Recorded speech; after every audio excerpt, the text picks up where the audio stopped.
परिवार में जिनको सुखी रहना है भैया, उन्हें 4 कार्य करना चाहिए। परिवार में रह करके जिसको सुखी रहना है, आपस में मेल मिलाप रखना है, क्योंकि घर पर मेल होना पृथ्वी पर स्वर्ग के समान है। तो अपने घर को स्वर्ग के समान जिसको बनाना है, उसे 4 कार्य करना चाहिए। पहला, भोजन। भोजन जो है परिवार के साथ बैठ करके करना चाहिए, एक साथ में बैठ करके करना चाहिए। माता के साथ, पिता के साथ, भाइयों के साथ, नाती पोता के साथ बैठ करके भोजन करो। साथ में भोजन करने से प्रेम घर का बढ़ता है। अकेले नहीं, जहां पाओ वही भोजन न करो। दूसरा, ये बड़े ही जीवनोपयोगी सूत्र हैं। दूसरा क्या करें? भ्रमण साथ साथ करिए। नहीं रोज तो हफ्ते में, महीने में, 15 दिन में अपने माता पिता को, परिवार को, बच्चों को, सबको लेकर के थोड़ा भ्रमण पर निकल जाइए। कहीं भी निकलिए, दर्शन के लिए जाइए, वैसे ही भ्रमण करने के लिए जाइए, लेकिन साथ में भ्रमण करिए, क्योंकि साथ में मिलने जुलने, हालचाल लेने और एक दूसरे से को देखने से प्रेम खूब बढ़ता है। तीसरा क्या करें? कभी कभी ऐसी व्यवस्था बनाई जाए कि साथ में बैठ करके हम किसी भी चीज का राय मशवरा भी करें।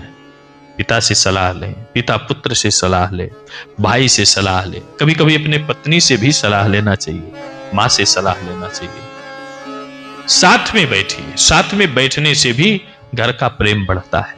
और आखिरी बात और कहेंगे, अगर घर में प्रेम को बढ़ाए रखना है और घर को स्वर्ग के समान बनाना है और मृत्यु लोक में रहते हुए जीवन का आनंद लेना है, तो भजन भी साथ में करिए।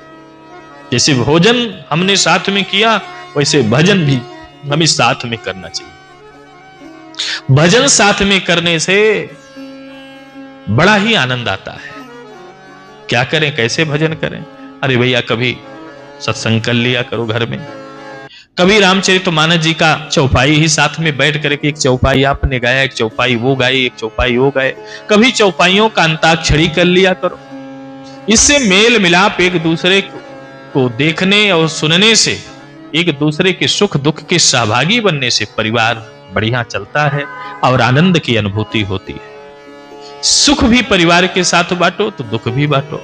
और दूसरे का भी कर्तव्य है कि जो आपके साथ में हमेशा सेवा के लिए तत्पर रहता है, जब आपके पास भी पैसा कौड़ी रहे, तो जो हमेशा आपकी सेवा करता है उसके विषय में भी सोच लिया करो। किसको भी हो सकता है कि कुछ न कुछ जरूरत हो और आपके पास हो, तो जरूर आप सहयोग करिए, तभी परिवार आपका स्वर्ग के समान बन पाएगा।